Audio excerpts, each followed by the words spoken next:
Hi, welcome. In today's lecture, we are going to study the point heat of combustion.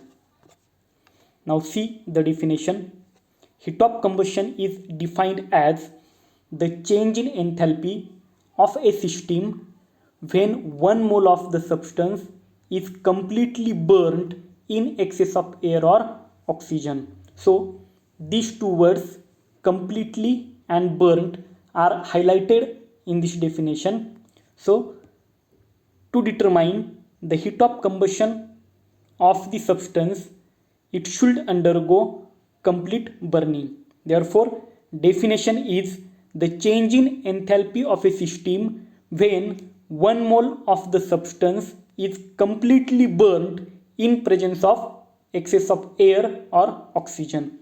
Now see the example. The heat of combustion is denoted by delta Hc. For example, see this reaction. In this case, that methane, which is in gaseous form, react with 2 moles of oxygen. So methane undergo burning to form carbon dioxide gas and 2 moles of water. Now in this reaction, the heat of combustion is minus 21.0 kilocalorie. So here that methane is undergo complete burning and there is a formation of carbon dioxide gas. Therefore, the heat of combustion of methane is minus 21.0 kilocalorie. Now, see the following two reactions.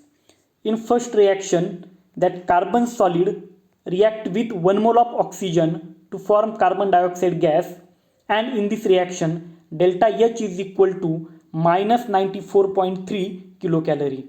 In second example, that carbon solid react with 0.5 mole of oxygen to form carbon monoxide gas and delta H is equal to minus 26.0 kilocalorie.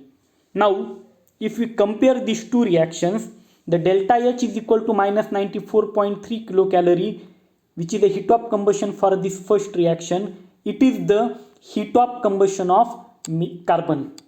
That minus 94.3 kilocalorie, it is a heat of combustion of the carbon. Now why? Because when that carbon react with 1 mole of oxygen, it undergo complete burning to form carbon dioxide.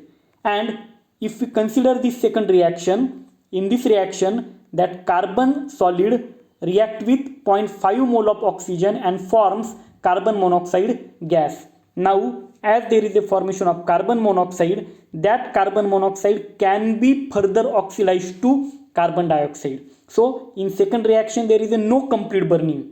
But if we consider first reaction, there is a formation of carbon dioxide, so that is the complete burning. But in second reaction there is a no complete burning. The formed carbon monoxide can undergo further oxidation to form carbon dioxide. So the second reaction is incomplete reaction or incomplete burning of carbon, while the first reaction is a complete burning of carbon to form carbon dioxide. Therefore, the heat of combustion of carbon is minus 94.3 kilocalorie. Okay. Now, if you consider all these three delta H values, all are negative. So it suggests us that the heat of combustion of substance that is delta Hc is always negative. Now why always negative? Because when a combustion takes place, heat energy is always evolved. When a process of combustion takes place, the heat energy is always evolved, and when heat energy is evolved, we give it a negative sign. Therefore, heat of combustion always have a negative value. So this is about the heat of combustion. Thank you.